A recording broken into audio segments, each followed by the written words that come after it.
Jiggy,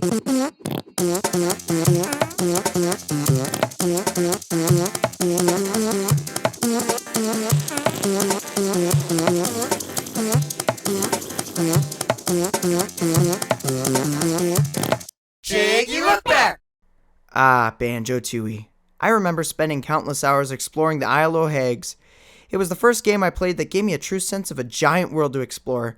Everything in this game is interconnected, even within levels, and I love that. You'll see that throughout this video. But let's start at the beginning. First, the title screen.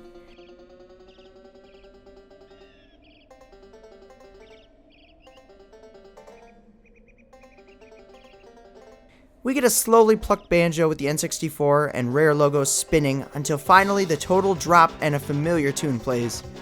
Tilting the camera down, we have Klungo trying to remove the rock from atop Grunty. I love this. Immediate continuity from the first game.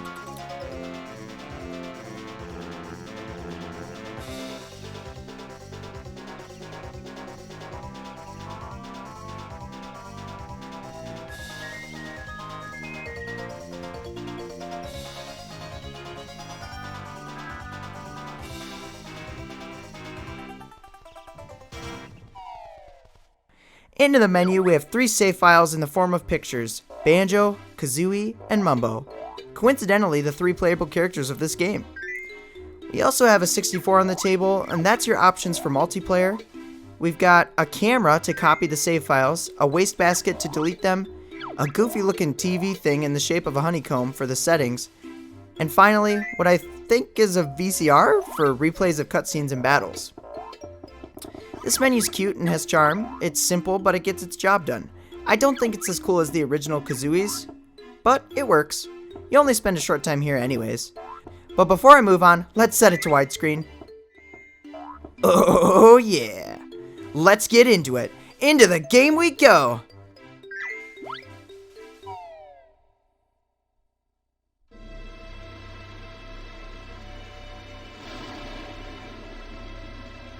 So some ambient music plays and bad weather, the camera pans down and we get a summary of what's been going on since Kazooie. Basically, Grunty's been trapped under a rock for 2 years. She's still alive somehow, and Klungo has been trying to get her out. I love the lightning effects simulating the lighting. This honestly may be the best looking N64 game. What do you guys think? Let me know in the comments.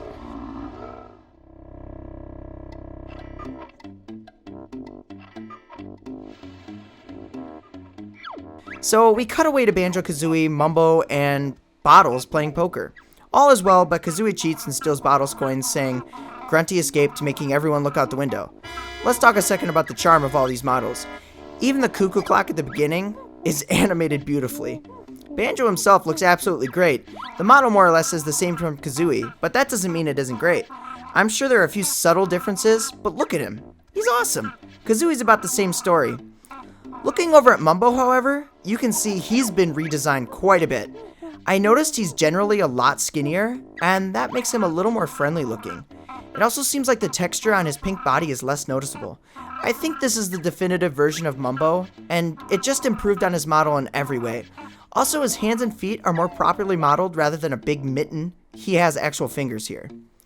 Bottles also more or less looks the same. Mumbo here is pretty much the biggest change. They're all animated beautifully and are very expressive. As the game progresses, you see more of their character and charm, which I think was defined a lot more in this game versus Kazooie.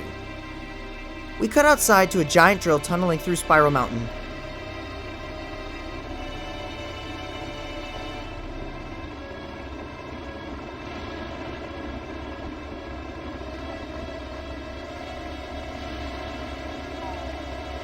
And then a quick cut back to the poker game, and the house is rumbling. I like how Bottle's snout bounces to reflect that. Same with Banjo. So, enter the plot. The drill comes in and it's revealed Grunty has 2 sisters in addition to Brentilda, who we don't see anymore. We've got a real Wizard of Oz situation going on here. These sisters are wildly different in appearance. I may pronounce their names wrong, but I'm going to give it my best shot. Minghella is the first we see. She is tall and skinny, a stark contrast from any of the other sisters. She has pink hair, a pointy nose, and you get the sense she's the voice of reason. Following, we have Blobelda, who is short, fat, and seems like the clumsy one. It's really funny to me she's shown to have polka dot underwear on her model. She has bright orange hair, carries a cat around, and seems to have freckles all over her body. These two sisters couldn't be more opposite. We cut back to the poker game and suggested someone go take a look at what that was outside, and Kazooie basically instigates Mumbo into doing it by saying she's too scared when Banjo offers.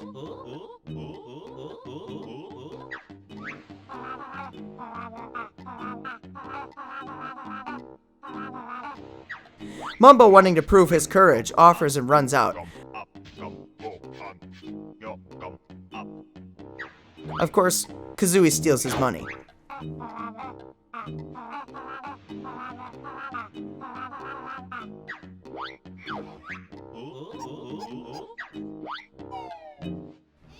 So Mumbo sees the sisters and gets closer. Meanwhile, they cast a spell on the rock, lifting it up and destroying it, freeing Grunty.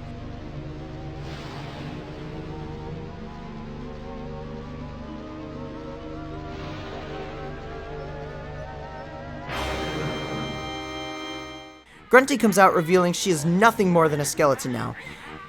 How she's alive, I don't know, but she is. I love how her eye pops out and Klungo freaks because it happened after he patted her on the back. You can tell she abuses the poor guy. Generally, she's really animated super well. Even the subtleties of her scarf and her hair moving, I love it.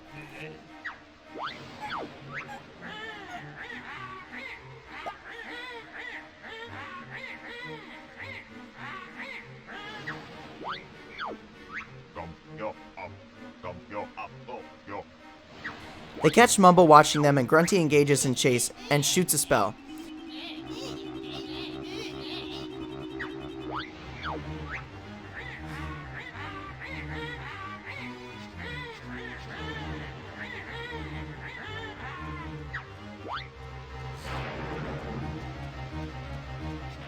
She charges up a super spell that threatens to blast Banjo's house, which she does. Mumbo comes in and warns everyone. Banjo and Kazooie leave the house, but Bottles, due to Kazooie's trick before, thinks it's just another trick. So he stays inside.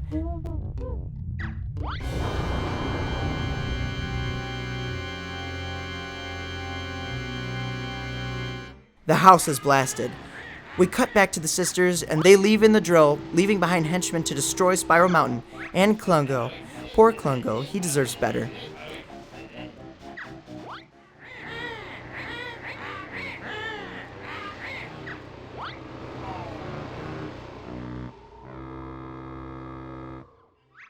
After the storm has passed and everyone's left, it's revealed Banjo's home is destroyed, with Bottles inside.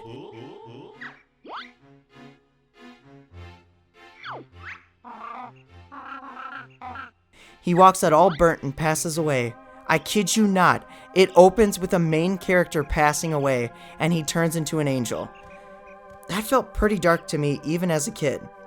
But I was so excited to play more Banjo that I was able to get past it. What's even worse though is his body just lays there in front of your house the whole game, and you can always go back to it. And a little bit later there is some more dark stuff, but we'll get to that soon. For now, we're jumping into gameplay. Immediately, you're going to feel the difference from Kazooie to Tooie. The biggest, I think, being how the roll works. In Kazooie, Banjo himself rolled, and you were stuck in a straight line until you stop. In Tooie, Kazooie wraps around you, and you can control the direction of the roll. This simple change aids in the overall combat of Tooie, and improves upon Kazooie. Generally, other moves are the same, with the exception of the swimming feeling a bit snappier, eventually improving entirely, but we need to play a bit before we get to that. Also, just adding in that all the pads are unlocked like the spring and flying ones, as well as the turbo trainers and the wading boots from the first game. I appreciate that you can hop right in and have all your original moveset. We can now take a look around Spiral Mountain, and obviously it's destroyed and in shambles. The music also reflects it with its sad version of the main melody, highly contrasting the first game's happy banjo tune. This reflects Tooie's dark atmosphere, but it does pick up, so we won't be sad forever. We can visit inside Grunty's old lair to find Cheeto, who informs us that he had his pages ripped out for helping you in the last game, so you guessed it. We recover these pages to unlock cheats as we progress. You'll want to snag them as they're really helpful. I've always questioned the picture of Grunty in Tooie, because in the first game it's just a flat out picture of her face, but in Tooie it's like her chin and she looks like she's punching the picture. I don't know why they made that little change, but whatever, I guess it's not that important. The baddies introduced here as henchmen are these frog-like ogre guys that try to smash you, and these dragon guys that fly up and try to dive bomb you. Simple but effective that show up everywhere throughout the game. Now let's progress a bit. We saw Klungo and where he fled, so we're going to chase after him.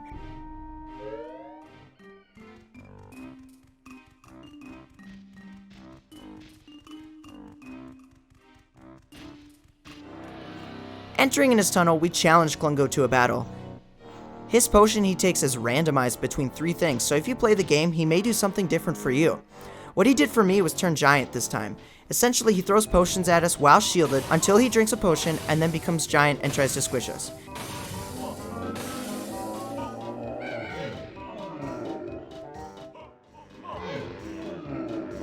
He's not very challenging. We beat him, and it's suggested we pretend like it never happened, and he says, "Good idea," and runs off. This moment shows how Klungo is conditioned by Grunty. He feels like he needs her to beat the failure out of him. Poor Klungo. I just feel so bad for the guy.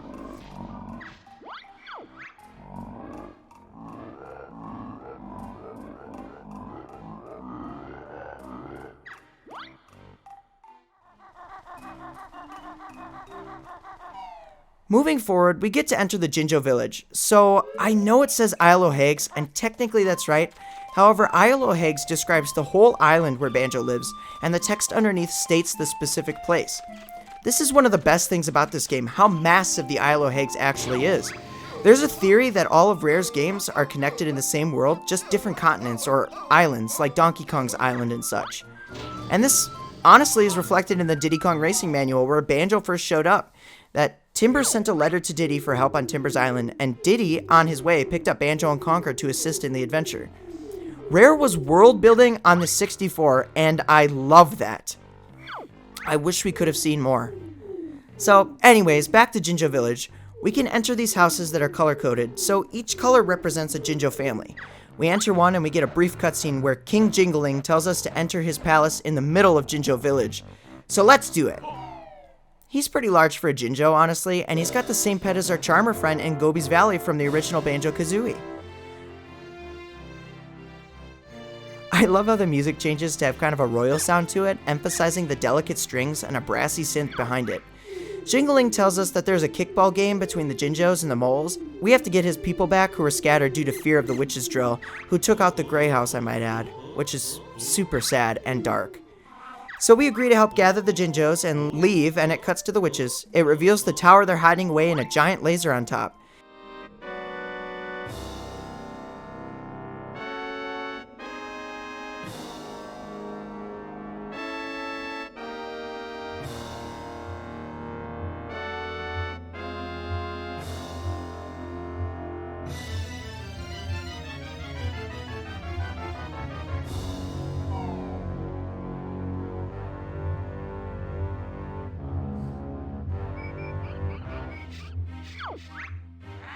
This is revealed to be a life-sucking machine.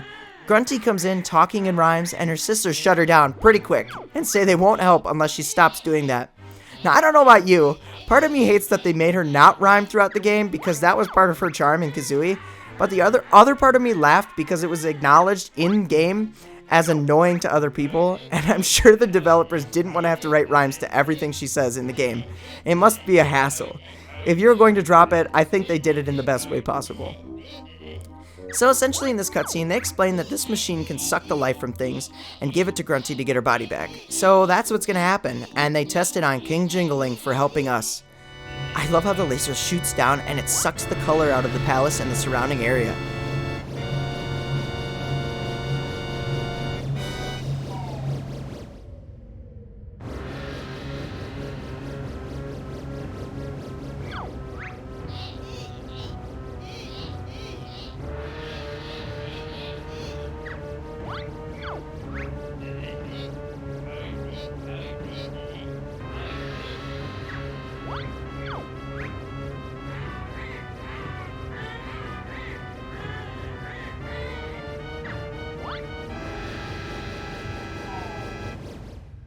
It's revealed that he's a zombie now, and his poor little pet is disintegrated. That's so sad. Naturally, this machine needs to get a massive charge before blasting the whole island, so that'll buy some time for us to do things. Cutting back to Banjo, we can enter Bottle's home. I love this. I always wondered in Kazooie where he lived and what it looked like. We enter his home and are greeted by his wife, who is sipping on her coffee. I love the model. She's got hair rollers in her hair, an apron, and that mug. She just seems so laid back and just waiting for her hubby to get home. The dialogue between her and Banjo and Kazooie is hilarious, as they decide to not tell her about Bottles, and she says, well, he should be home soon. He's never late for dinner. Oh boy. Going further, we meet Bottles' two sons as well. One playing with an airplane and another a Donkey Kong toy. I love the little Easter eggs in this game, and this is where they really start. And we can also see that they have two Jet Force Gemini posters in their rooms, further adding to their interconnected universes.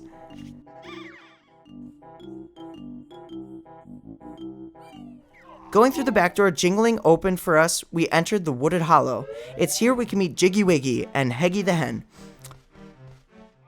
Stopping at Heggy's hen house first, we can hatch the stop and swap eggs that were initially part of a plan to connect the two games' data, Kazooie and Tooie, and transfer over content from one to the other. It didn't really work out the way Rare intended due to some limitations, so Rare put everything in this game. More on that later. Heggy herself is animated funny with tiny wings. Everything in this game is animated beautifully and has a lot of character. Let's enter Jiggy Wiggy's temple. When we enter, we see Jiggies everywhere. He tells us we have to complete his puzzle challenges to open worlds. I like that it gives more incentive to collect Jiggies in this game. Jiggy Wiggy and his disciple are essentially Jiggies with eyeballs and then a human body. It's bizarre, but with the clothes, it's nothing weird really, but imagine them without their clothes, and that's gotta be strange. This place obviously looks really cool, but the best part about this is the reflection on the floor. They literally modeled everything, flipped it under, and mirrored it. It's so cool. It makes this place feel special. The puzzle challenges are simple, but they get progressively harder, similar to the bonus games at the end of Kazooie, but these controls are tighter. After completing a challenge, Jiggy Wiggy uses the giant Jiggy to shoot a laser that unlocks the next world for us. This time it's the game's first level, Mayhem Temple. I love how dramatized and powerful it feels, and if you're playing the game with a Rumble Pack, you get the full effect, so I highly recommend it. It's awesome.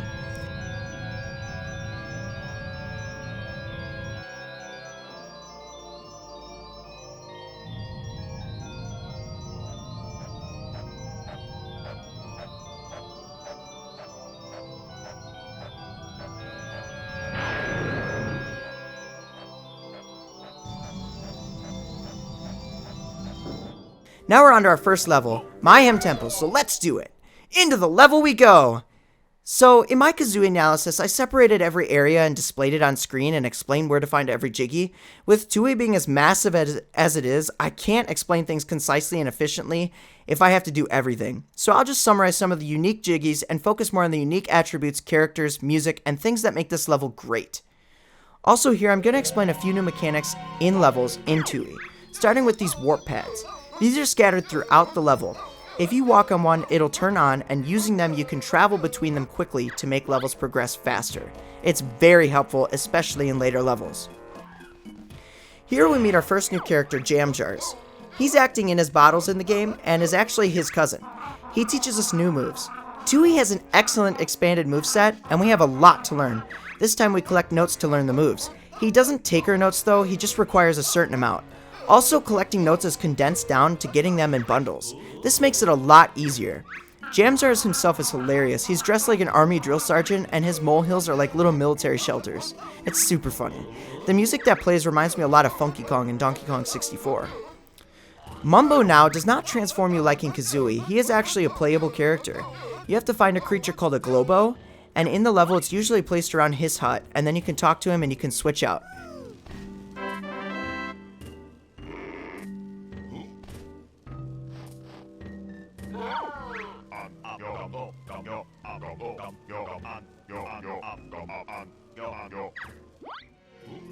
Mumbo has very basic moves. He can run, jump, and hit things with his magic wand that zaps enemies until they die. It's pretty funny, but the amount of time it takes to defeat enemies will make you just want to avoid using it and run past them. Where Mumbo is really used is these Mumbo pads, usually triggering a unique event to help us get a Jiggy.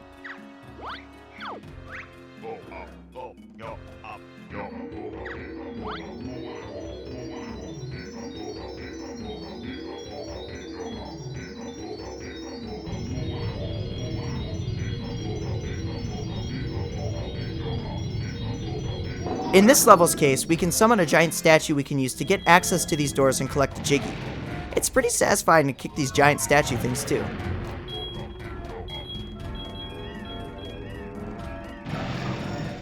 Taking a look at another character, we meet Humbawamba. She functions how Mumbo did in Kazooie by giving us transformations. She also requires Globos, however, they're usually by her tent as well. I love how she insults Mumbo saying her transformations are way better, and I have to agree in general.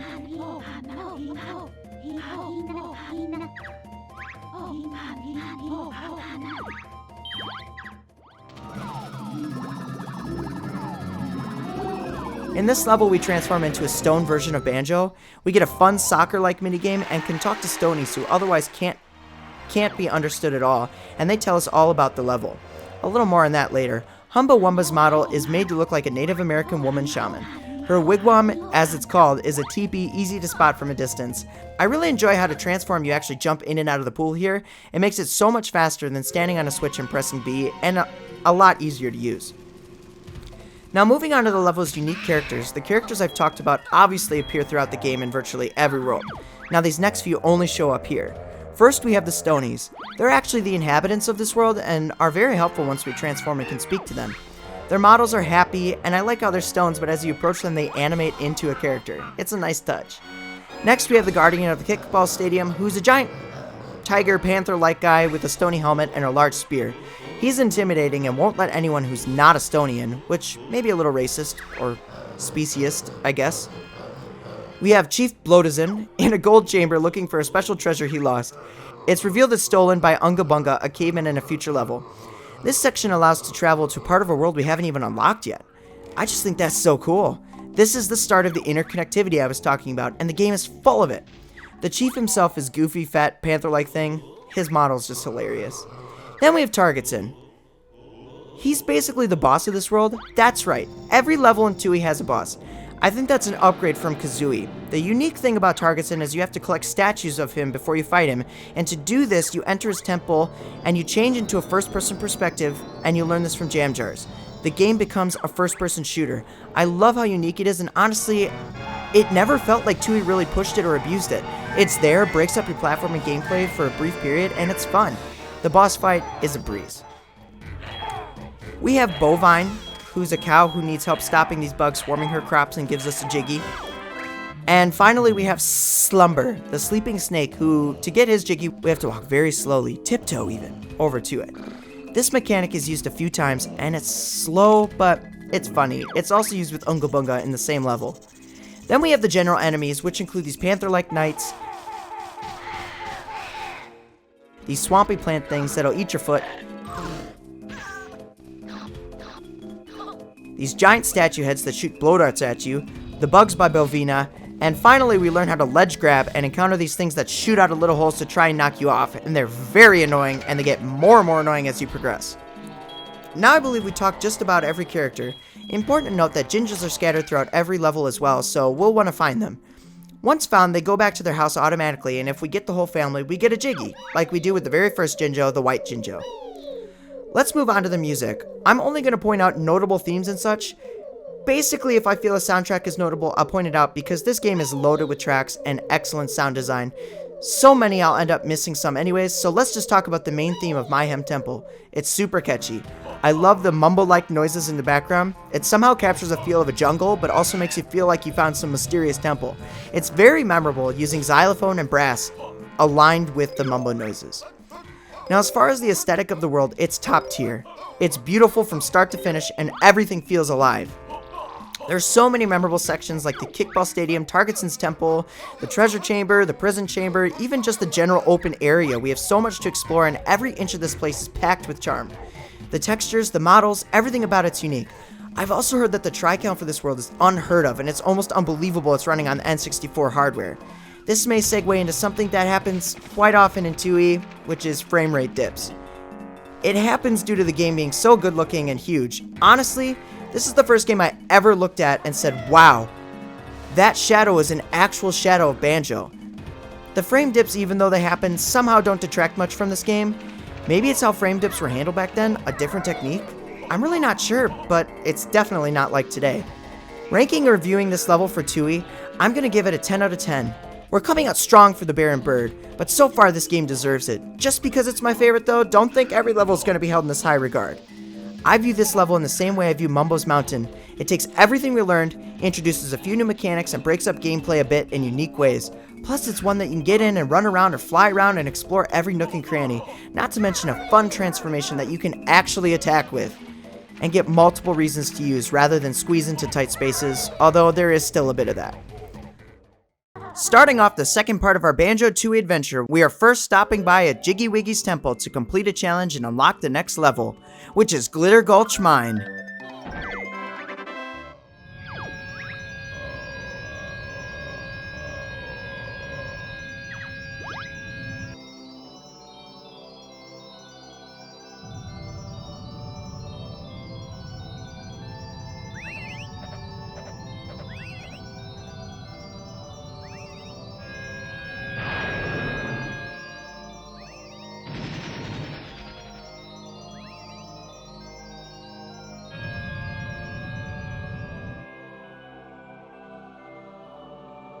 Before we hit that, it's told to us that we have enough jiggies to unlock the next level after that too. That's convenient. I like we can do it in one sweep and not have to come back in between. We can keep going as long as we have enough jiggies.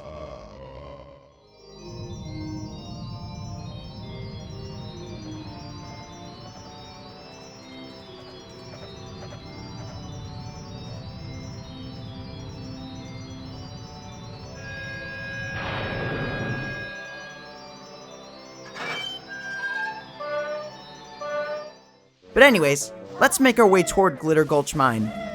We have to use our skill of ledge climbing that we just acquired to progress to the next area, so we climb up in Wooded Hollow and go through this door.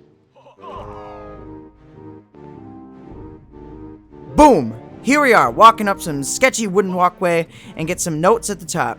This area is called Plateau. It's void of grass and is a mining area, I guess you'd say. Very Wild Westish. We can immediately learn a new move, which is the fire eggs. That's right, Kazooie gets different types of eggs throughout the game. It's pretty fun, but they're situational most of the time. I do like this adds some variety in attacking enemies though. They get more in depth as we go, but for now, let's just enjoy the fire ones. We can also go up just a bit further, past jam jars, to find a honeycomb, which functions similarly to the first game in expanding our health. But to do that, we have to trade them in Honeybee's hive, which is a new friend we meet here. She's a giant honeybee. She has a very soothing voice. Her model is a very feminized bee, far removed from Banjo's transformation from Kazooie, I'd say. I can't say I particularly dislike having to take honeycombs here to upgrade our health, but I think I prefer Kazooie's system of once you just collect 5, it automatically upgrades. It's small potatoes though. The music in her hive is nice, and I like how it sounds like bees buzzing.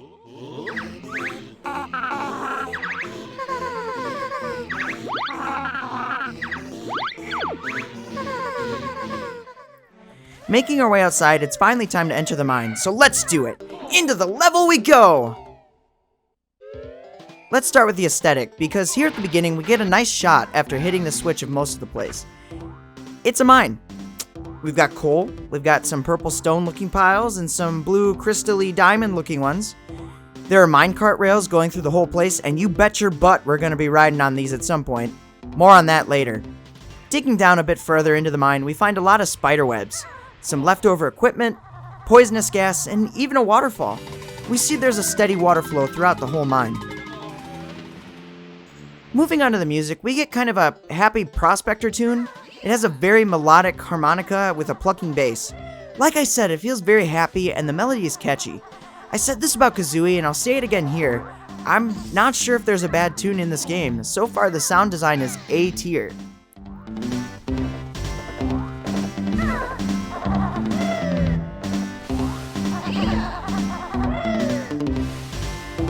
We learned 2 moves here for Banjo, one really cool and one that's more specific. The first move we get from Jam Jars is the Bill Drill, which is basically an enhanced version of the Beak Buster, our ground pound move. How this works is if you hold the Z button while doing the Beak Buster, you start spinning and Kazooie turns into a drill essentially. This gives you the ability to destroy rocks and cracked floors and the like. It feels great, it's a nice upgrade to a familiar move. The other move we learn is the Beak Bayonet, which when in the FPS mode, it allows us to charge forward with Kazooie, stabbing things with her beak. This comes into play right after we use it trying to defuse Bill's dynamite in the mines. Speaking of Bill, let's talk about some of the unique characters in this level now. Ooh, voice crack. Bullion Bill is a prospector-looking fox, I guess? I'm not 100% sure, but after reading the Banjo-Kazooie wiki, that's in fact what he is. His model had the typical white goatee and beard that I always picture when I think of a prospector, and he has suspenders and a big hat. When we first meet him, he's really sad, but that's because he explains to us he's lost his rodent partner, Delberta. Delberta is found in the prison compound in Mayhem Temple, so if we travel back there, we can get in, bust this rock, and set her free.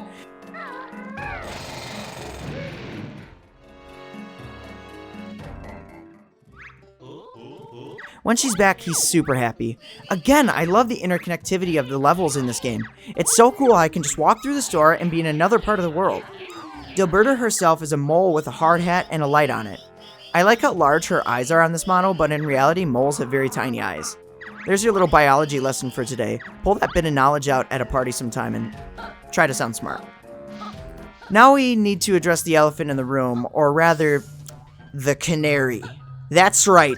For those who grew up or experienced Banjo-Tooie, you know who this awful creature is. You know what she is. You know she deserves all the disdain and hate that she gets online. In fact, I want you all to drop in the comments how much you dislike Canary Mary. Okay, for those uninformed, it's not Canary Mary as a character we hate. Her model is silly. It's a person-like giant bird she's trapped in a cage and we can free her. She's got big yellow wings and a large beak. She constantly squawks. What we hate about her is her minigame. Remember what I said about the minecart ride? Well, these minecart rides are a far cry from the ones in Donkey Kong. Essentially, you have to tap A as fast as possible and race her to the end, and then you can do it again back. She pops up again in the game, even harder to race than this one. The Glitter Gulch one isn't so bad, so I'm gonna let it go for now. We will rage when the time comes. But I will say that my forearm was looking like Popeye after this one. You want a good workout? Just play this minigame. I didn't want to work out though, so I'm filled with disdain. Moving on, we also meet a flying saucer in a box that we can help free from a cage. However, we can't get him fully out until the next level, so we'll talk about him a little later. The boss of this world can be found on this train. The train is super cool and you'll want to get it. It can be used to travel to different stations and levels and also transport characters. To get it going though, we must enter its furnace and face Old King Cole. I love this boss. He's a giant monster made of coal, and we have to shoot eggs at him until he crumbles apart. It's not a particularly hard fight, but it's a fun and unique boss. I love how he looks when his body falls off. He plays it off just like the Black Knight in Monty Python. It's just a flesh wound. I've had worse. Haha. Finally, we get the small potato enemies, which include these little cowboy dudes that pop out of the ground and chase after you, sentient TNT crates that throw sticks of dynamite at you, and these sentient shovels that try to scoop you. All matching the aesthetic of the level and adding to the atmosphere. Mumbo and Humba are here too, so let's talk about the transformation of this world. Humba transforms us here into a detonator. We can hop around, and if we press B, we detonate and explode. The only bad thing about this is it hurts us, which actually can get super annoying when you want to destroy enemies or rocks. I wish it didn't hurt us. We can line up with these leftover dynamite sticks with wires blocking entrances, and Banjo automatically starts the detonation process, unlocking pathways. Other than that, that's about it. The model of the detonator is a little wooden box with a handle on top, obviously dressed like Banjo with his shorts and backpack and big eyes on top of the handle. It's cute when it bounces around for movement and feels pretty fast, which is good, because you'll want to avoid enemies if possible. Honestly, Mumbo doesn't have too much to do here. All I found was a section where he can lift a rock into this grinder chamber thing, and it pops out jiggy pieces we can reassemble into a jiggy. It's cool, but that's about it. Go go go go go go. Go go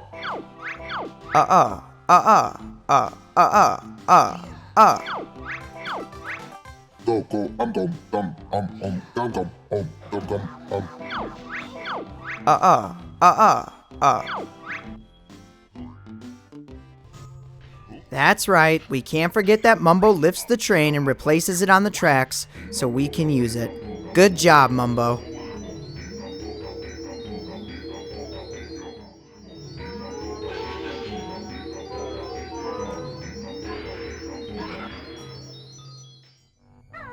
The most notable jiggy for me is this one where we have to traverse through the dark powering generators to turn on lights to see where we're going. My overall thoughts on this level are pretty good. I like the interconnectivity between it and the two other worlds, and I appreciate the charm of its character and enemies. It gives us an okay transformation and some decent moves, and the music is a bop. However, it does introduce Canary Mary, but because it's not so bad here, I'm only going to dock half a point. I also want to say it's a little hard to navigate. Even for me, who's played this a bunch, I found myself going one way only to realize I meant to go the other.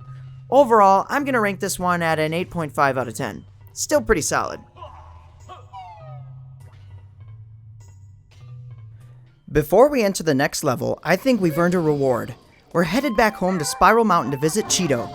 There are a few secrets related to Stop and Swap I want to go snag too. Let me show you. First, we head on over to this corner of Jinjo Village where we can use our ledge grab move to navigate up to a small cave in the wall where we see a Banjo-Kazooie game cartridge. It's super cute, it's got eyeballs and the BK initials on it. It bounces around and we can hit it to snag the ice key.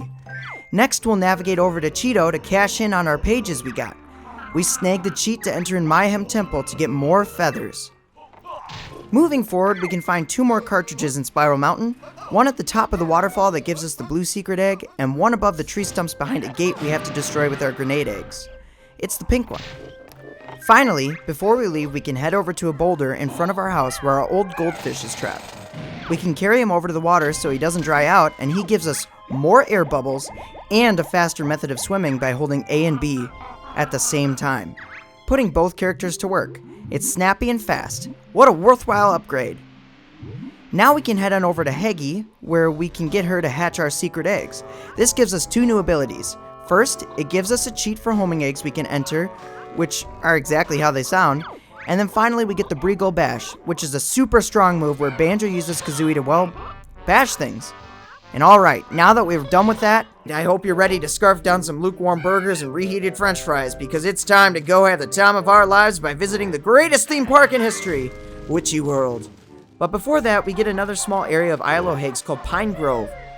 There isn't too much to report here other than a special wigwam that's available to us here, but we can't really use it yet. We'll come back. It's got a small lake area and weirdly made logs that look like amusement park ride rejects. And we learn one new move here, which is a great one, the grenade eggs. This becomes my favorite egg type. I'm sure a lot of people would agree with me. With that being said, let's do it. Into the level we go! Walking in, we get a wonderful sign that tells us we can't take food off the premises. Alright, fair enough. I'm just going to start here by covering the unique characters since we meet one almost immediately. This person may look familiar to you, but we haven't met them yet. This person is none other than Boggy's wife from Freeze Easy Peak. This is a cool nod to an off-screen character we never met in the first game. I mean, Boggy had 3 kids, so they came from somewhere, right? Her model is basically like Boggy with, well, let's say melons. She wears a sun hat with a flower in it and a pink checkerboard dress. She asks us to find her kids who are scattered throughout the park. So on the note, let's talk about her kids. We have Groggy, who definitely needs to go on a diet. He's super fat. He wears a green jacket, has a checkerboard tie, orange shorts, and a hat. Soggy, her daughter, who is super cute, wears a little pink dress with a bee on it and has red shoes. Her model's just like a little mini version of her mom. And then we have Moggy, who's definitely the Alvin to these chipmunks. He lives on the edge with his backwards facing bright orange planet hat and wears a shirt with a Saturn on it, jeans, and white sneakers. He is a troublemaker for sure, and it's reflected in how we get him back. Moving into the fine eating establishments here, we have Big Al, who has a burger stand. Big Al's model is a large rhino who wears a striped apron and a matching hat. He's super sickly and or just disgusting and is coughing all over the food. The detail of the green around his nostrils is so nasty. You'd never want to try one of his burgers. Following him, we have Salty Joe, a fox who hates his job. He's wearing similar attire and sells french fries. At least his place seems cleaner. He constantly tells you how annoyed he is with his job, though. It's very relatable. We get a few more returning characters from Kazooie, those being Conga the Ape, who was originally on Mumbo's Mountain. This time he blocks the entrance to the big top tent and the middle of Witchy World. He's wearing a ringmaster outfit. Then we find Gobi, the camel who we juiced every ounce of water out of in Kazooie. He's back and trapped. He's grown a noticeably long beard. We can save him, so let's just do it. Even though Kazooie protests we don't get a reward. Some smaller characters include Scrut, who's a small Triceratops we can free and can hold on the train to take to another level. We also can talk with Grunty. Sorry, Madam Grunty, in her tent to read our fortune. It's basically a chance to either get something good or get hurt. General enemies include some interesting change-ups now. Minjos. They look like Jinjos, but they're enemies, and they'll run at you. As a kid, I was kind of scared when they started chasing me because I never expected it. We have these slot machine guys that need to take serious hit before they're defeated. Their accuracy is some Hawkeye level stuff. They shoot out chips that can hit you super easy if you aren't careful and moving fast. We have some circus workers that'll try to hit you with their weapons if you get close. And then we have some fire guys that ride down a slope trying to get you. Now, as far as the boss of this world, this is probably one of my favorite bosses in Banjo-Tooie just due to its uniqueness, Mr. Patch. He is a giant inflatable dinosaur with patches all over him. Basically, we go into the big tent and engage in battle.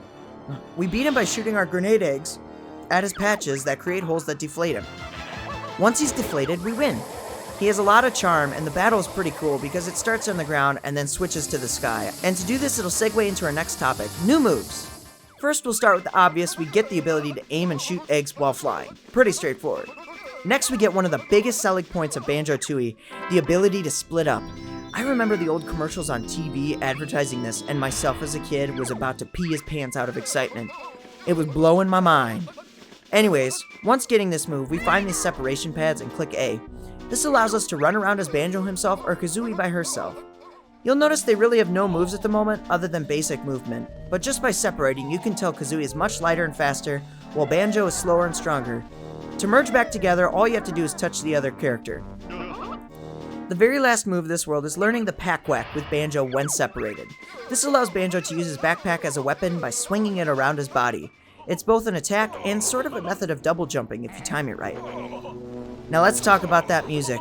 So, as a kid, this level used to scare me a little bit. I think the music that plays is a big part in that. It's very melancholic. It really does sound like a carnival, and that's largely in part to the sliding brass, light flute, and most importantly, the organ carousel medley behind everything.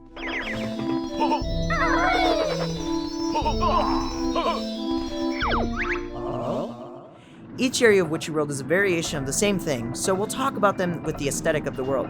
Obviously, this world is an outdoor carnival. It has a big tent in the middle. The outside of the world is walls of fences with lights twinkling. Everything here generally looks a little run down. A few notable areas that have their own themes include the western area, which changes the instruments playing to more of a guitar ballad, which does accomplish a western feel.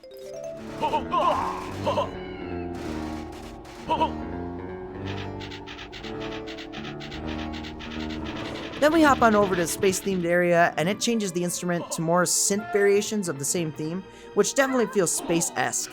They also add some high-pitched synth effects to sound almost alien-like.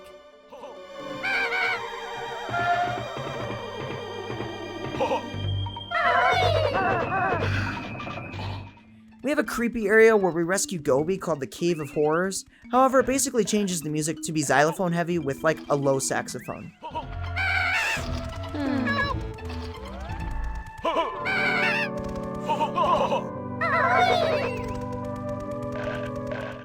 A few notable things that happen in this level is it's loaded with minigames. I can't say any of them are particularly fun. They often go longer than I'd like. We basically have bumper cars, a flying saucer ride which connect to Glitter Gulch Mine and rescuing that guy we talked about. The saucer ride is painfully long where we have to shoot targets with eggs. You'll be hearing the egg shooting noise on rapid fire. It's irritating. You just need to take a listen to this. Imagine listening to this for minutes at a time.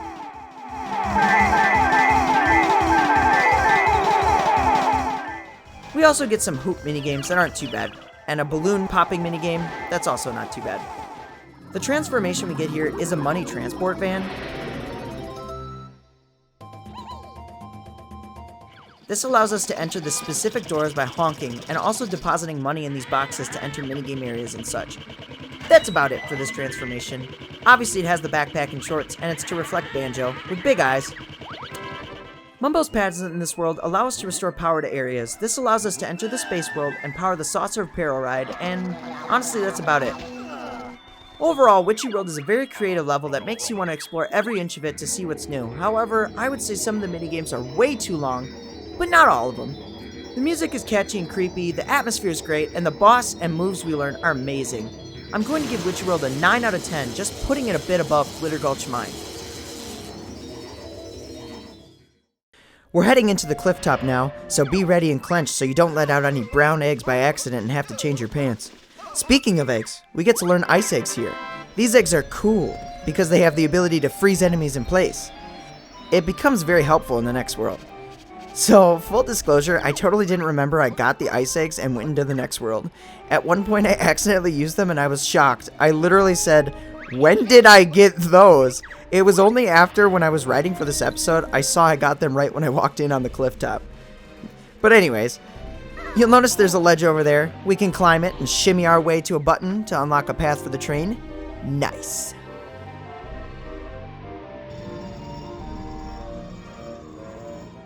There's also a quick switch to unlock a bridge to a level we can't get to yet, but we can snag a few extra notes. But hey, why don't we hit that new level up? So let's do it! Into the level we go!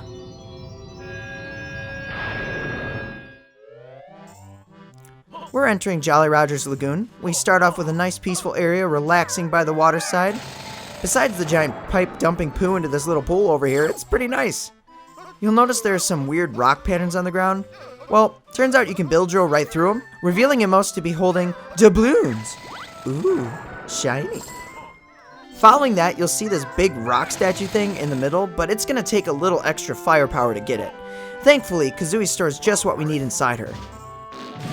I promise you that sounded way worse when I said it out loud just now. I'm sorry. But it doesn't change the fact that grenade eggs pack a serious punch.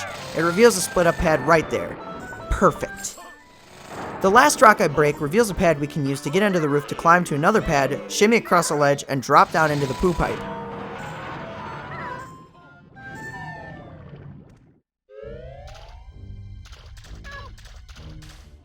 We can navigate in and see a black Minjo. Dang gummit, they got me again. I actually jumped when it went after me because I wasn't ready for it. The poo pipe has some chill music and the sound effects of running on metal was nice.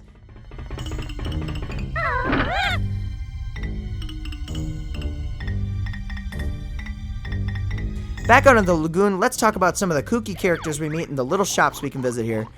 First, starting off with Piggles, a little pig with a swim floaty just looking to swim in the poo pool. But now that we stopped the flow of poo, he's happy to get into it once the temperature is nice. It's funny he constantly drops his floaty and he has to pick it up. Let's move on to Trotty.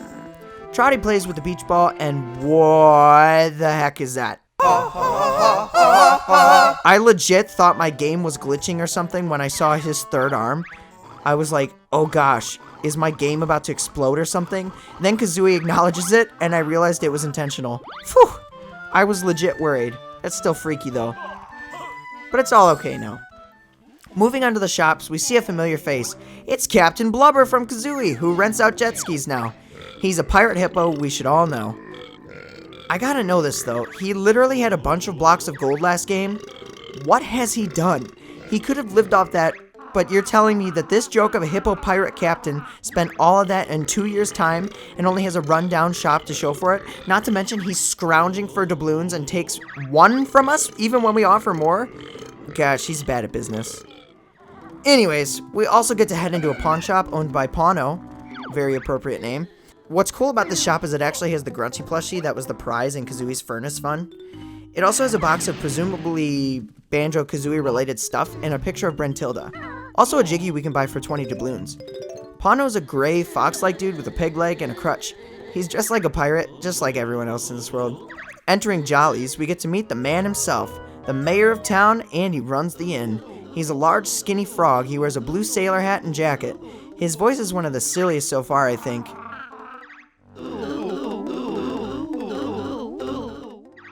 The same as Bully and Bill, he just lost his partner, and we have to go find her. I just want to point out the specials on the board. Oh gosh, Rare, you're sneaky and hilarious. Going into the back of the inn, we meet an interesting stranger, Captain Black Eye. Now, Captain Black Eye is an interesting reference to Rare's earlier project called Dream, where he was going to be the main bad guy. He even says, "I had a dream once" in his dialogue if you talk to him enough. He's a drunk pirate who's super sick from it. What's interesting is the game he was going to be in is what actually morphed into the original Banjo-Kazooie when it transferred from Super Nintendo to N64 hardware. Originally, it was all about pirates. Rare has always wanted to make a pirate game. I guess dreams really do come true. Now I've saved one of the better characters for last up here. If we find the secret path in Mumbo's, we can see our boy, Tip Top. He's going to be a father, waiting for the egg to hatch. Our boy is all grown up. I love they threw him in here. Tip Top was in Kazooie and also was a playable character in Diddy Kong Racing for those unenlightened. The aesthetic of this area is really relaxing, bright, and colorful. It's an area I would hang out in if I was in this world. So talking about the music, it's great, but there's a lot to talk about. So to help me cover this next part, I phoned a friend. Drew the Nostalgia Maniac. He's a big fan of this level and especially the music, so let's let him talk about it. Over to you, Drew. Thanks, Jiggy Lookback. I won't say much in terms of introductions, except Banjo-Tooie is a game very near and dear to my heart, ever since I first got the game on Christmas Day 2000, and marathoned it all the way to Witchy World. Now, Banjo-Tooie is in general a darker game than its predecessor, immediately established by its gloomy intro, with the death of Bottles and the destruction of Spiral Mountain. The third level, Witchy World, has a rather oppressive atmosphere with a minor chord theme lingering over each of its sections. In contrast, when I first entered Jolly Roger's Lagoon, it felt like a complete palate cleanser. I was immediately greeted with a cheerful shanty, and I found I just couldn't stop listening to it. The accordion background, the piccolo, the clarinet, the bassoon, and then suddenly at the 121 mark, a grand chorus of instruments comes in, followed by a back and forth duet,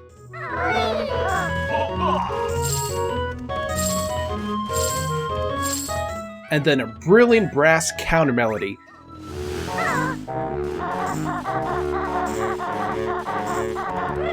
This was my favorite tune of the game so far, but I hadn't even dipped in the water yet. After Mumbo uses sunlight to oxygenate the water, I dived right in, and I was surprised when the underwater music variation faded into something else entirely. Wait. But before we do that, we're going to talk about a few more things. So we'll get to that, I promise. How about we talk about the enemy types? We really only have 2 enemy types up here, that being the wall monster things and some pirates looking to hit you with the club. Nothing major to report other than they're funny looking, wearing orange with black polka dots on their hat and stripes on their pants. Somebody better call the fashion police because I think a crime is in progress. Moving on to the moves we learn. In the Cave by Blubber shop as Kazooie, we can learn the Wing Whack, which is her attack move when separated. She spins and it offers a brief hover, which is dope. And if you stand still, she just kinda kung fu slaps things with her wings. In the back of Jolly's Inn, we can find a room where we learn aiming underwater. I don't know how to explain it better than that. That's what you do. And then finally, in the Electric Eel's lair, we can learn the Talon Torpedo, where Kazooie splits off when underwater. Now I know what you're thinking. Electric Eel's lair? And to that I say, I just didn't talk about it yet, so give me a break. I wanted to cover the whole land area before I covered the meat and potatoes of this level, which really, if we head on over to Mumbo, we can hit this Mumbo pad, where he oxygenates the water using the power of photosynthesis and friendship, like Drew was trying to say earlier.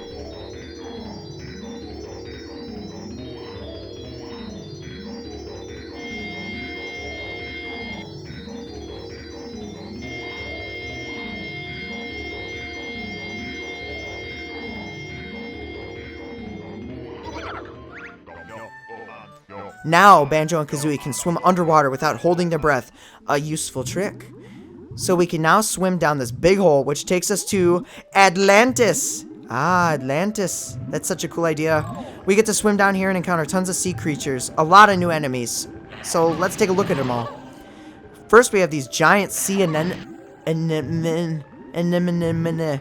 We have these giant sea anemone things that have giant eyeballs. Often they have items in their tentacles, but we can shoot either freeze eggs or grenade eggs to stun them for a bit and snag them. They're huge, brightly colored, and I like watching their little tentacles like things wiggle around. Following them, we have these octopuses, octopi? Yeah, octopus's eyes. They're super annoying. They look cool and are ginormous, but they function to block tunnels by wiggling their tentacles just to hurt you, and it's honestly really rude.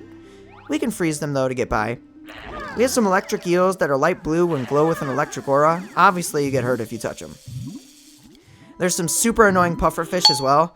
They expand and chase after you. You'll want to hit them with a grenade egg to get them out of the way. They're just so furious, especially if you're aiming and not paying attention to your surroundings. If it sounds like I'm saying a lot of these are annoying, it's because they are. I think that swimming underwater just poses a lot of problems with precise control. However, since getting the swim upgrade from Spiral Mountain, it makes this a lot more tolerable. It's fun sometimes, but more often than not, I find myself swimming around slowly in circles trying to pick something up I accidentally swam past because I couldn't gauge the distance. Anyways, back to the enemies. In the temples underwater, we can enter in and move out of the water a bit. These sections, we tend to see seaweed guys that pop up out of the ground and spin after us trying to hit us, but they pose no problem for a pro gamer like myself. Now we can talk about this world's boss, Lord Wu Fok Fok. He's a giant anglerfish that looks intimidating and vicious. To beat him, we have to hit the boils on the side of his body, which explode, and then it's got a bit of blood, which caught me off guard. I mean, there hasn't been blood in Banjo before as far as I remember, but hey, it adds to the intensity of this battle. Eventually he'll open his eyes and we can hit them until he goes belly up, and we can snag a jiggy. I think he's a cool boss and a unique fight. If you haven't spent the time to go and get the homing eggs though, I really think you should. It makes this battle a lot easier, and you can find that by going to Spiral Mountain and getting the game cartridge Stop and Swap Egg, and taking it to Heggy. Finally, we have a few nasty fish we have to protect our friend Crispy Bacon from. Oh, Frere, you crack me up. Evidently, the name of that pig was decided through a contest in the UK. That's pretty good. I want to point out the camera is actually a Game Boy with a Game Boy camera. I like that little Easter egg as well. We basically have two more types of fish to talk about. One is the transparent fish, often holding items we can grab once we unlock Kazooie's torpedoes. The other is this giant fish that we can shoot his teeth out and enter into. Once inside, we can find Jolly's partner, Mary Maggie Malpus. Inside this fish is so nasty, everything jiggles when you walk on it. Ew, it's gross. Some other characters we meet down here are these aliens. They all look similar with big heads and space helmets. We get their ship working by shooting ice eggs in their engines. It's a cool, unexpected thing that happens in this level, and I dig it. I like that Kazooie asks them if they're Elvis too. Moving on to the aesthetic of the world, it's exactly what you'd think. It's got ancient mermaid architecture and statues, tunnels to swim in, a sunken ship.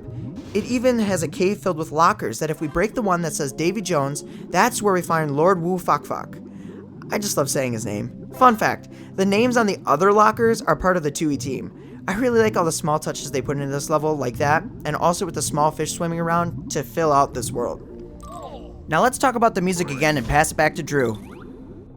I'm not going to break it down as much here, but the music of Atlantis really does nothing short of transporting you. I couldn't help but marvel at what I was seeing combined with the beautiful soundtrack. I felt completely immersed in exploring this magical forgotten world deep in the lagoon, and it's something my young 13-year-old brain will never forget. Until next time, this is Drew, a hopeless nostalgia maniac, signing off. Thanks, Drew. Everyone be sure to go subscribe to Drew and check out his projects on his channel. I'll drop a link to his socials in the description. We've talked about a lot here, but now we're moving on to, finally, the transformation. Here, Wumba transforms us into a submarine, which actually it's pretty cool. You can accelerate with the A button, shoot torpedoes with the Z button, and if you press B, you can drop the frame rate. I'm just kidding. It's meant to be a sonar blast to freeze enemies. It works. It just really does tend to drop the frame rate. We use this transformation mostly for a minigame where we blast these underwater mine guys. And with that, we finished talking about the level. I think it has a lot of cool ideas, but if you've watched my channel before, you'll know I'm not a huge fan of swimming levels. However, I'm willing to let this one have a decent score because I can be objective and see all the charm and heart that went into it. A lot of what I normally dislike about swimming levels is not here, which often is summarized by being slow and clunky. Although there are a few moments of clunk, you're plenty fast and have lots of moves to use underwater to give variety. So I'm going to give Jolly Roger's Lagoon an 8 out of 10.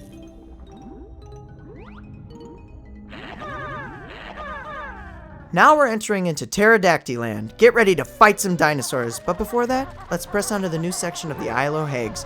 If we head back to Pine Grove where the entrance to Witchy World is, there's a boulder with a giant picture of Kazooie on it under the water.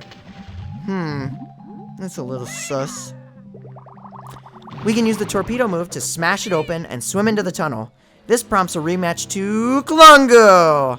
I want to point out first that he's all bruised and beat up from Grunty, which is super sad, but the title under his name says Revenge-Seeking Minion. This changes every time we see him. As he gets more and more demoralized, it gets funnier and funnier. So anyways, we can battle him, but this time he uses multi-shadow clone jutsu for me to try and stop us. The battle is basically the same minus the different ability. To beat him, we just have to tell the difference between the clones and the original. The original is always a lighter variant, so it's not too bad once you pick up on that.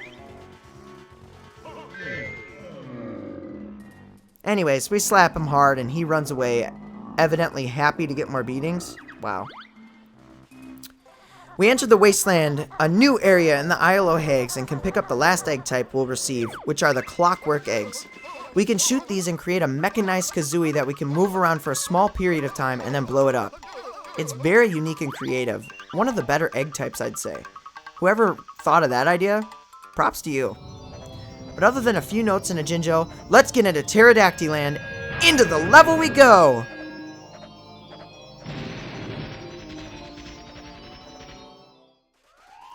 Alright, now here is a massive world.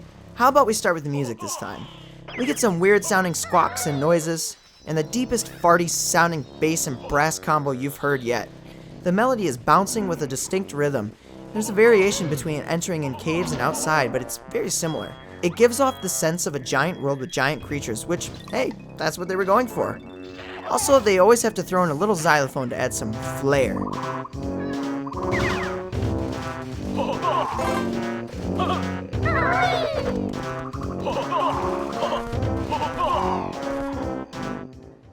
Before we move forward into the characters and enemies we meet, let's talk about the moves we learn.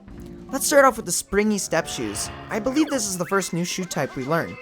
If we pick them up, we can jump super high wherever we are. It works even better if Kazooie is untethered from Banjo.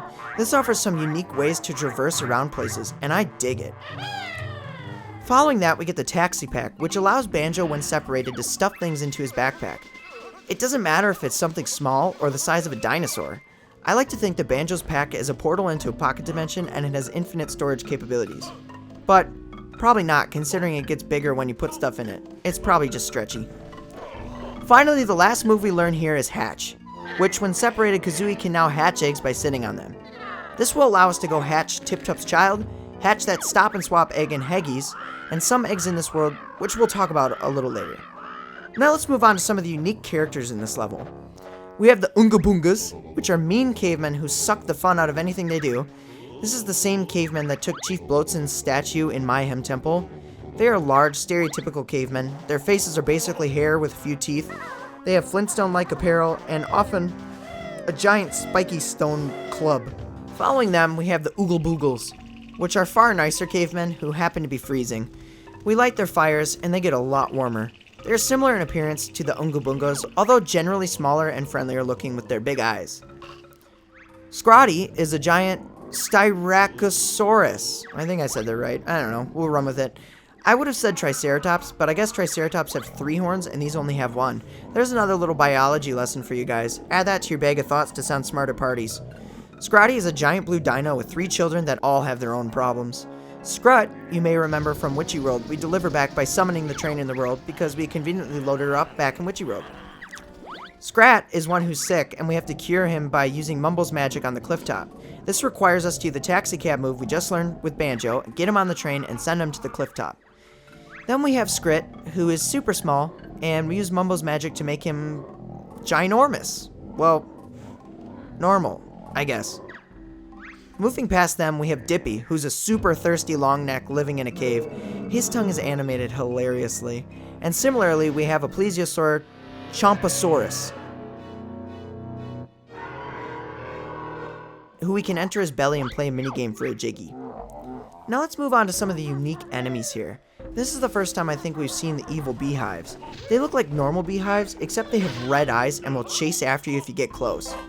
It takes 2 hits, or 1 strong hit to defeat them, and you get 2 honeycombs for health, which is kind of a rip considering you have to do more work.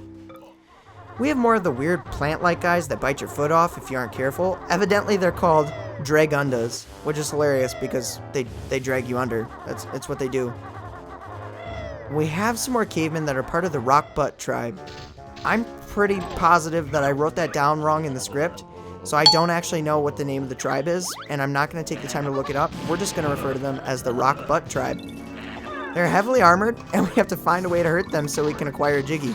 Often this is a case of using clockwork eggs behind them and blowing them up, because although their front is armored, their booty's exposed. Every time I did this, I laughed, I won't lie. Wow, Rock Butt Tribe. That actually worked out really nice. The most plentiful enemies here are the Stegosaurus-like dinosaurs. They roam around and will try to head bash you. They have big spikes, but honestly, they're kind of cute. I felt bad about hurting them. Following them, we also have plenty of these pterodactyl-like enemies that will dive bomb you. These guys get annoying because we do have a bit of platforming to do, and you bet your butt they're right there when you don't want them to be. Technically, I feel this world has two bosses. The minor boss is Stomponodon, which is a giant dinosaur foot that will stomp you, and if it hits you, it drops you to 1 health. It's a small section, but if we're quick, we can get past it. It actually is a very detailed dinosaur leg and super intimidating.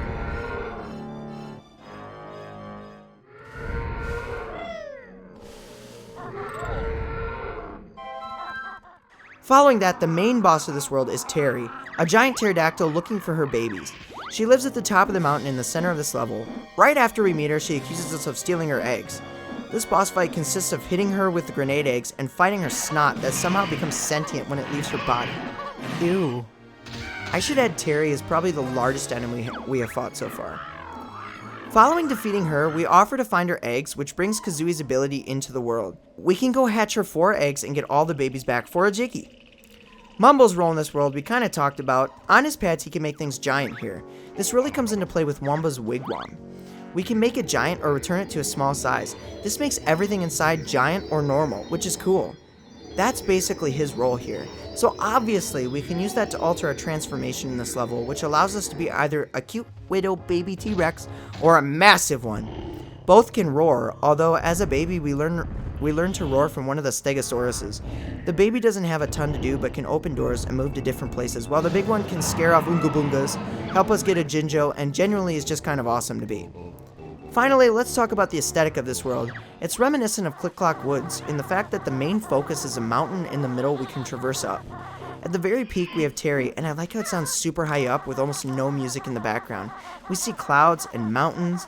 The outside of the level itself is a lot of rock formations and caves.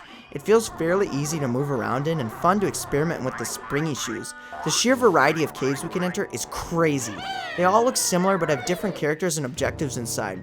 My favorite is inside the main mountain where we can actually fly up to the top quickly. Overall, this is a level that I remember vividly. I often see a lot of people bashing it and talking about how empty it is and boring, so I was keeping that in mind when replaying, and now that I have, I gotta say, what the heck are you talking about? This level's great. It has a ton of charm and it's about dinosaurs. What, do you not like fun? I'm giving this world an 8.5 out of 10 because I like it. It's fun to explore.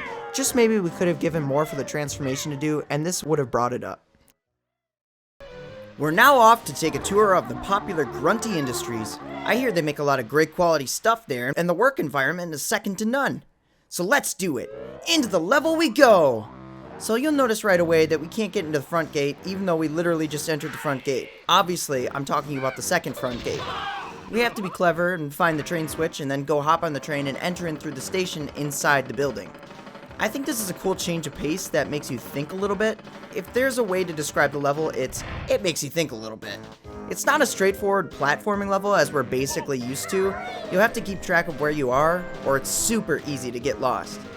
Let's take this piece by piece and start with the outside here. The music outside is a catchy brass-heavy melody that really slides up and down with some xylophones coming in here and there. It gives off the impression of a giant oil rig.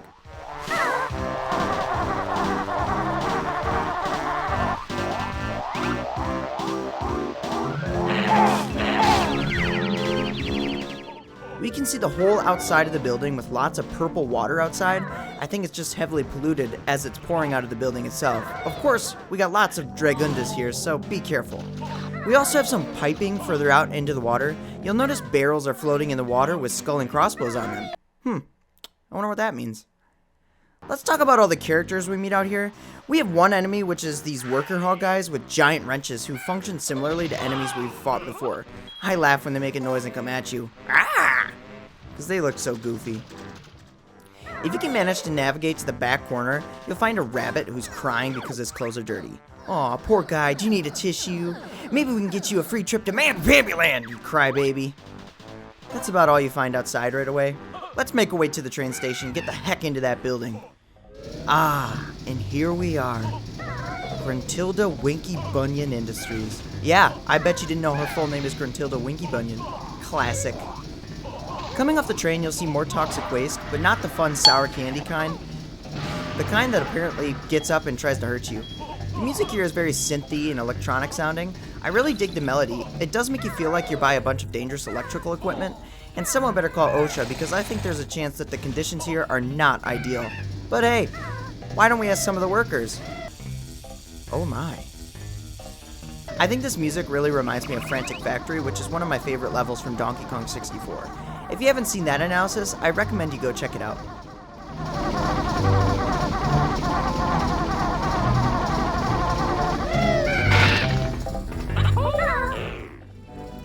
Moving forward from the train, we encounter these lousy, lying, low-down, four-flushing robots out this door. These are the single most annoying enemy we've encountered so far in this game.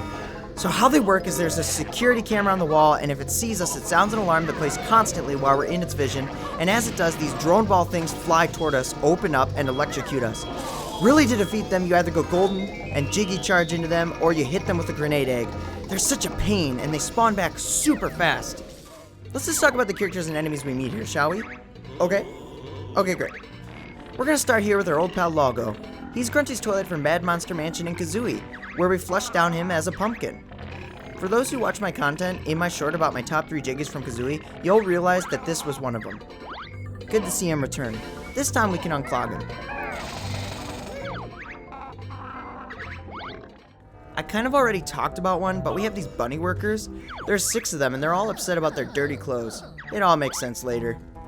We have the clinkers, which are rusty grime stuff with eyes that we have to shoot and destroy in the level's FPS minigame. Some interesting enemies we have here are the combo of bolts, washers, and nuts that all have eyes and will bounce at you. I kind of mentioned these at the train station, but there are also these barrels that are, I guess, 2 varieties. Ones that are not toxic, or at least not leaking, and the ones that are. The ones that are can release another enemy in the form of a gas cloud with eyes that can chase after you. They don't hurt you, but they bring up your breath counter, and if they hold on long enough, you're out.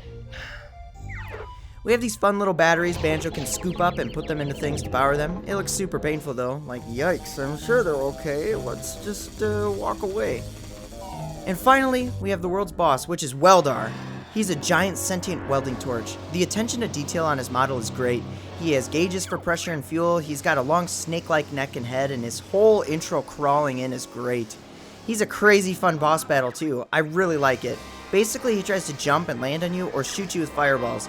Eventually, he'll try to suck you in, and that's when you can shoot some fire eggs or grenade eggs, and he'll eat them and we give him indigestion. Oof, that was a spicy meatball. Dude enough and his metal plating falls off and he explodes.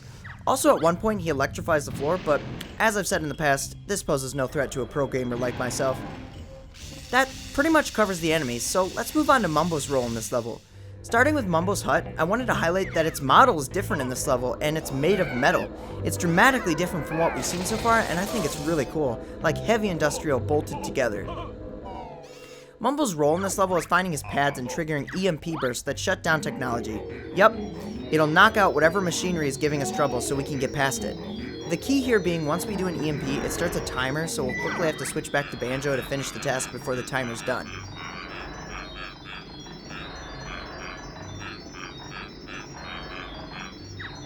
That's pretty much it.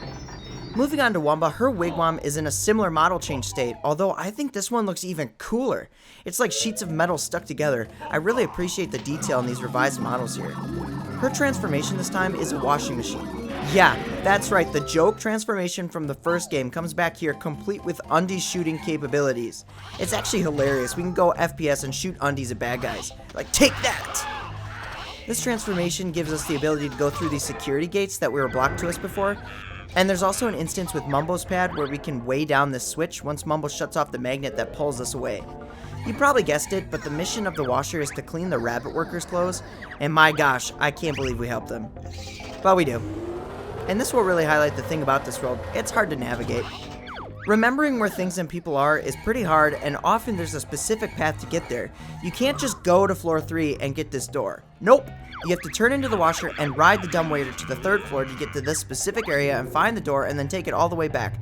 And not to mention you also open new pathways with switches and batteries. I find myself when I first entered this world being a little overwhelmed on where to go. There are just so many different ways. It's definitely a good thing that it's a later level in the game. Could you imagine if this was one of the beginning levels? People would probably quit or try to skip this level. Oh, but obviously not a pro gamer like myself. There's a twinkly minigame I thought I'd mention, but it isn't that great. It's short and not too difficult, as long as you're Kazooie. You just have to gather twinklies and dump them into this deposit. They weigh you down, so as you collect, you can only get so many. There is one thing I want to highlight about this level that makes me laugh. Okay, so coming to the employee area, which first off is riddled with Easter eggs, like the magnets on the fridge showing all the different games Rare had under its belt at the time, and the poster of the girl from Jet Force Gemini. If you come down here, there's a small chance you can get a funny interaction with this closed bathroom door. And for the sake of my community, I entered and exited this area until I captured it on my recording just for you guys. So here it is.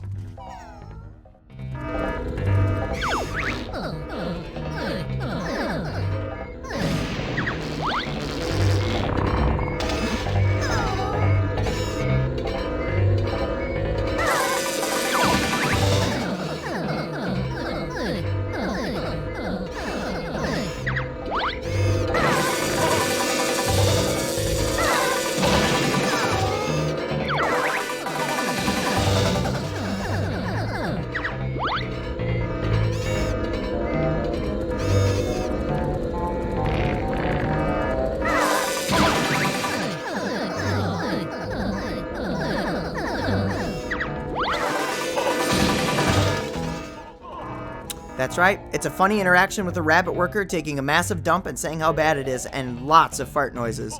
You're welcome. Do I know my audience or what? Let's move on to the moves we learn in this level. Here we can learn the claw clamber boots, which are my favorite shoes Kazooie can learn, period. Of all of them, they are so fun. The music that plays is a bop, and the suction cup sticking to the ground gives us some mad Larry Boy vibes. These shoes can be used to walk up walls with Kazooie's footprints. It's super fun. Another move we learn is the snooze pack, which allows Banjo when separated to take a nap. Kinda lame, but it does recover health, so it's not too bad, I guess. The animation is cool, at least. I can really relate to when Banjo gets up and goes, "Oh," like he doesn't want to get up. The final move is for Kazooie when separated, the leg spring. She basically can do a backflip herself way higher than she can with Banjo.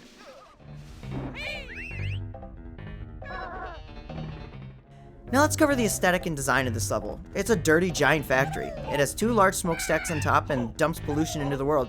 Everything inside is mechanical. There are 5 floors of exploration with lots to do. It really is a well thought out level. It's just hard to get started, but once you do, you want to keep exploring and you'll keep finding things as you keep going. Another cool Easter egg I found were these crates that say delivered to Twycross, England, which is where Rare headquarters was. Also an interesting fact I read about is this level was actually originally intended for Kazooie, not Tooie. I wonder what it would have been like on that version.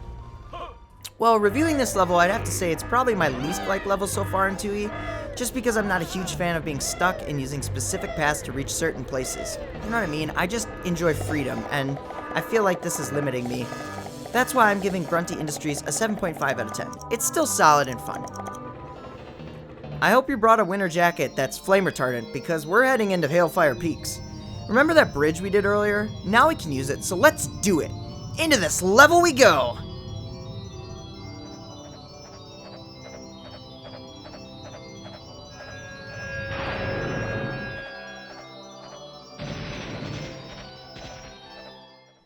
Entering the level, we're greeted to a cutscene with our old pal Gobi, who after 2 years finally made it to the lava world he mentioned in Kazooie at Click Clock Woods. This is hilarious. I love how they just keep bringing him back over and over, and he's finally made it to where he wanted to be. Oh, Gobi. He can be found chilling in the world's train station. Now starting off here, you're gonna notice 2 things. One, the world is bright and filled with lava, and the second is dat music though. It's amazing. I think this may be one of my favorite tracks of the game. It's so bouncy and fun. Random bubbly lava noises really make it stand out. It's awesome. The melody is so catchy.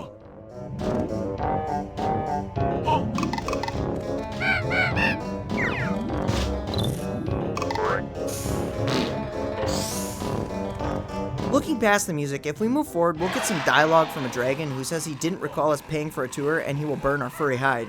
Yikes. So now randomly when you hear dragon noise, fireballs will rain down from the sky and try to hit you, but per usual, they don't pose a problem for a pro gamer like myself.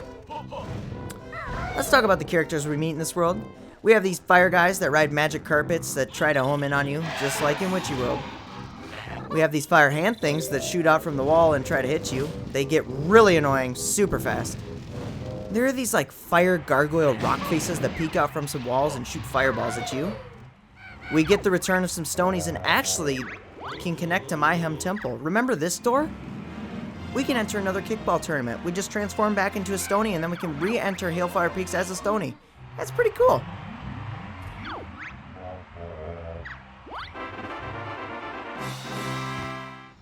Then we finally get the boss, the legendary Chili Billy.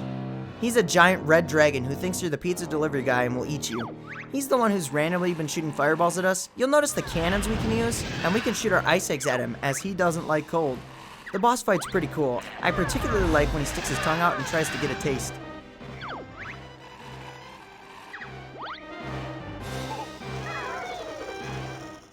Once we beat him, he gets upset and says he'll just go through a fly-through and get something to eat. It's revealed his body is itty-bitty though, so he wasn't as big as we thought. Eagle-eyed viewers will notice that there's an ice mountain in the background of this fight. Yes, that's right, there's a whole other side to this level, and we'll get to that in a second. Let's talk about the aesthetic of the lava side. It's bright and colorful. It looks like the inside of a volcano. Well, it basically is.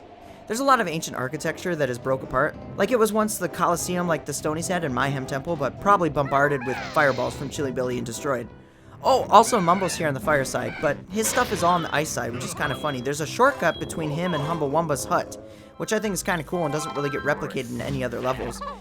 If you enter in the broken wall in Mumbo's hut, you can enter in Wumba's wigwam, and back and forth.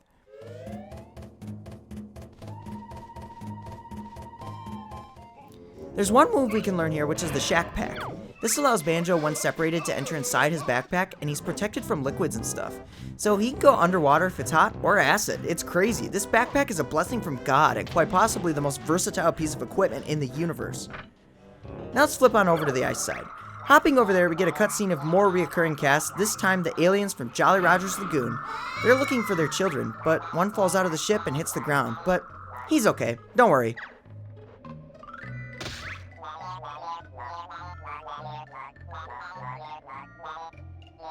Oh wait, no he's not! Dang, this game is brutally dark with its humor sometimes for a game geared more toward a younger crowd. Let's just talk about all the characters we see here. I think the ice side has more to offer than the lava side in that regard.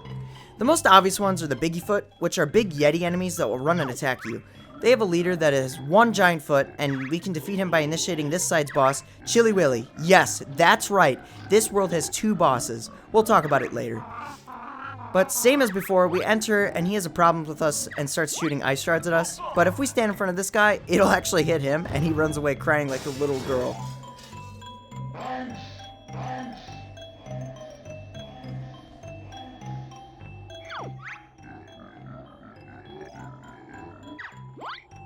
This seems like a good time to plug the game I've been working on, Abo and Sierra. It's my own original game I've been making in Banjo-Kazooie style about a Yeti and a snake traveling through a world of cryptids.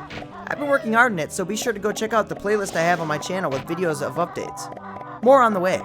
Now let's segue back into those characters. We have these sentient ice shards that will get up and start attacking us. They're very satisfying to break. We have an ice version of those gargoyle face things that were on the lava side. And then Chili Willy, who's exactly like his brother, except, well, ice. Same fight as before, except this time we have to use our fire eggs.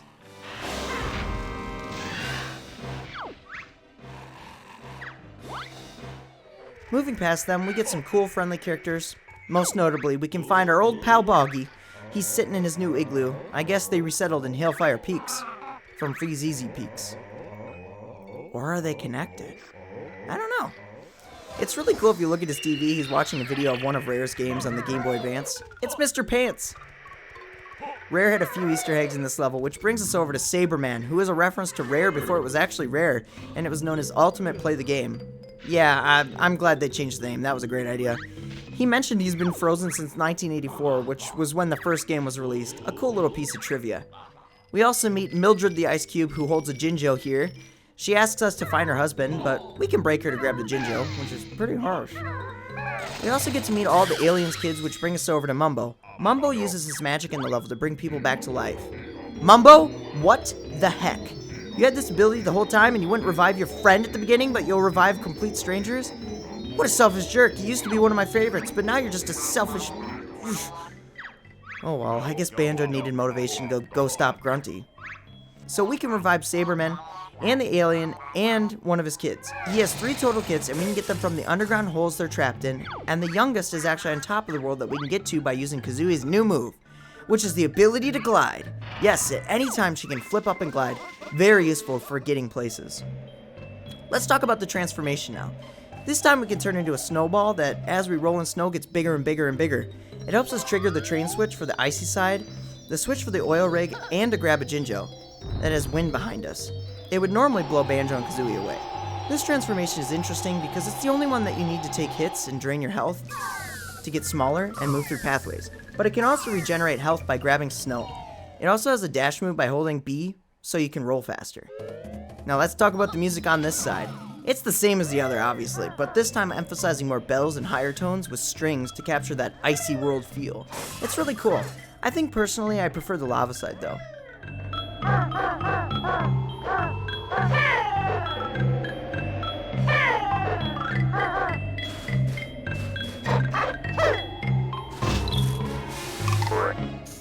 And finally, the aesthetic.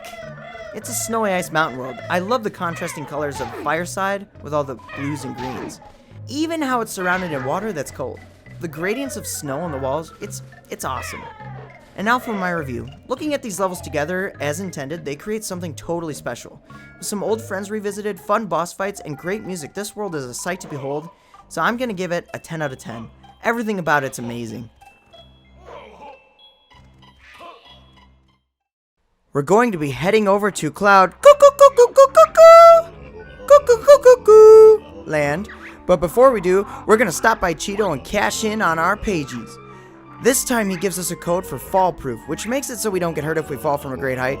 And trust me, you're gonna need this.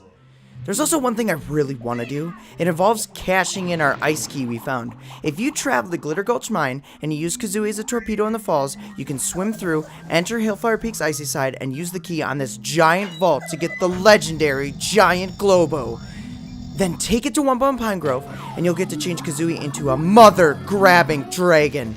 She'll stay that way for as long as you want.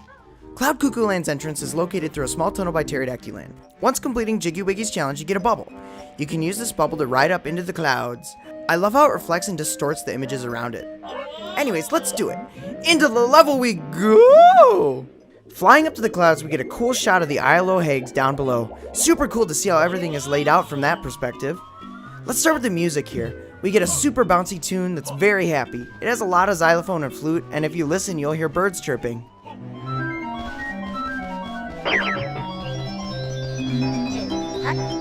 Ah, nature. If we turn around right at the beginning, we'll meet our first friend, Mr. Fit, who describes himself as really fit. He asks Banjo if he's interested in getting fit, to which Banjo replies with a very relatable, no. He challenges us for a reward, so we can do these challenges at any time. There are 3. Jumping over this beam, a sack race, and a foot race. All fairly easy. You can use Kazooie's spring shoes and turbo trainers to beat the jump and the run. Super easy. Banjo can compete in the sack race by getting the final move of the game, the sack pack. This allows Banjo to hop and skip on liquids and other things that would normally hurt him. I've said it before and I'll say it again.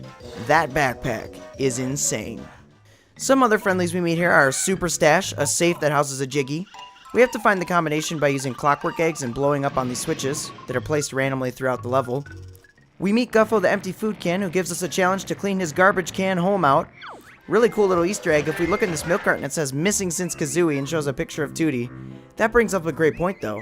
Where is Tootie? Let me know in the comments if you have any theories about that. As Kazooie, we can hatch these floatium creatures that Banjo can use to hover for a few seconds across gaps. They're like weird floaty octopus looking things. And George Ice Cube, whose partner we promised to get him back, he tells us that a crazy storm blew him up there, and if we give him a push, he should land back on the ice side in Hellfire Peaks. So, we oblige him. Oh my gosh, Rare. Even when I'm trying to do the right thing, they twist it.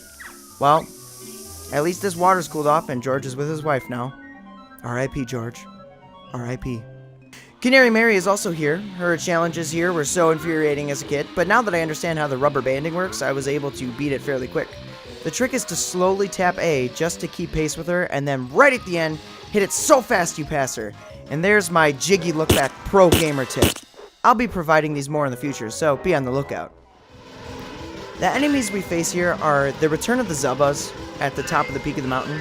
This piggybacks off the transformation of this level, which is a slight reimagining of the bee from Click Clock Woods. This time we not only can fly, but we can fly fast and shoot a stinger by pressing Z. We get these eyeball plant things. We beat them with the bee as they try to shoot us out of the sky. Hit them all with your stingers and they give up a jiggy. We get these bizarre paper-like enemies. Evidently they're called flatzos. Flatzos. They pop up out of the ground with a ka-ching sound effect. They come in different colors and hold various things. My favorite is the one that holds a wiener. So random. And we have pansies, which are flowers that spin their petals at you. They take one hit to beat, and once beaten, they lose all their petals. I love you not, enemy. And now we have the world's boss. This is probably the best boss in Tooie. As a game with tons of wonderful bosses, this one is just top tier. You'll notice there are two Mumbo huts. One that's red, and one that's blue. The red one is Mumbo, but if you go over to the blue one, you'll realize it's a trick! It's Minji Django, who's a robotic Terminator-like character that is disguised as Mumbo. He'll attack you, and as you hit him, he'll lose the outfit that makes him look like Mumbo, revealing his steely robotic body. As a kid, I was absolutely petrified at this boss, because at first I thought Mumbo went evil. I'd like to note that only Banjo and Kazooie together can trigger this boss fight. Otherwise, he just sleeps. I was also curious if anything would happen if you became Mumbo and went by him, but nothing ever did. The aesthetic of this world is bright and colorful. We get these cool plants that can shoot us around all over the place, a giant pot of gold that we can summon a rainbow to get to.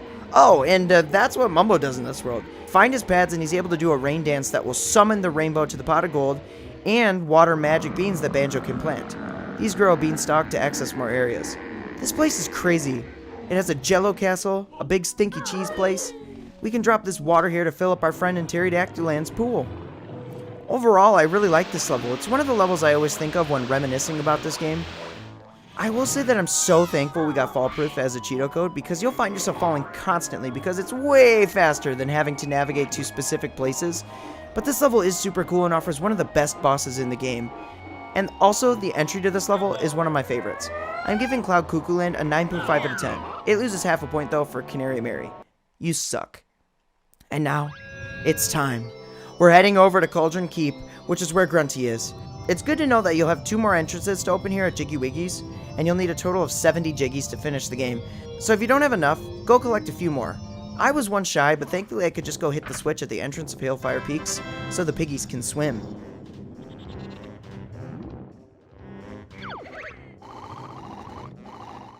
So to get to Cauldron Keep, we have to use the claw clamber boots to navigate up this pipe. You'll notice the outside here has a fun little tune that has those creepy synth swipes. Makes it feel like a castle similar to Grunty's lair. We'll have 2 switches on the front we have to separate and trigger to drop down the gate. Then we have to navigate around to the back together and hit the final switch to stop the lasers and enter the building. I think the purple water, I guess you'd say, is really striking here, in contrast to the dark coloring of the keep. I dig it. Now let's enter. Hey look, it's Klungo! I love how his subtitle changes to Career Questioning Minion. He's so beat up, I feel bad for him. This time, he turns invisible for me. Same battles before, and honestly with the homing eggs, it makes it a breeze. I don't even have to see, I just need to fart in his general direction. I love when we beat him though, he just decides to quit and go get a desk job making video games. That's awesome. Now we enter the Tower of Tragedy! Did you not see this coming? The sequel to Grunty's Furnace Fun? We play a game show where we buzz in and try to answer questions before her sisters.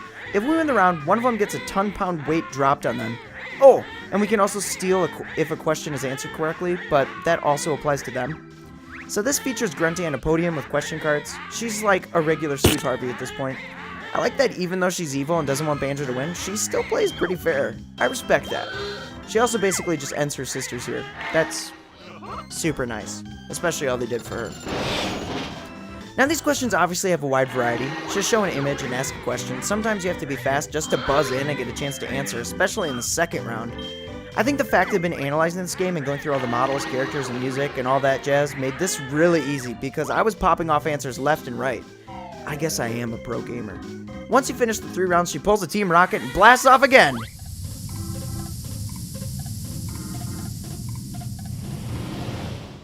We run into the chamber with the laser thing, and Kazooie leads the charge in hitting random buttons, hoping to bring Bottles and King Jingling back to life. And wouldn't you know it, it works. Good job, Kazooie.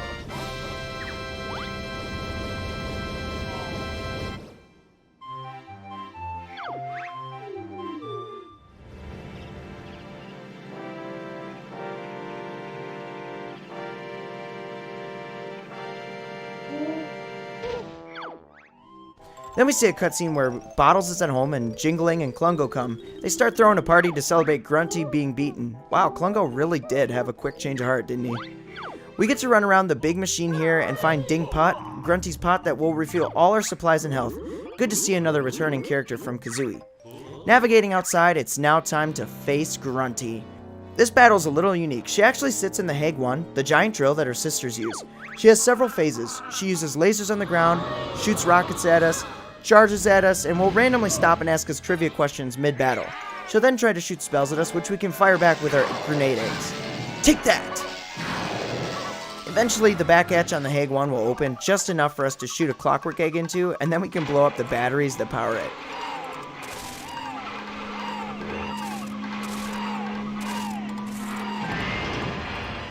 She'll even try to gas us with cyanide at one point. Dang. After hurting her a bit more with the eggs, she'll reveal her full name of Winky Bunyan, and of course Kazooie makes fun of her. She'll start charging up a super spell, and we'll make her drop it into that machine. It blows up, and we defeat Grunty.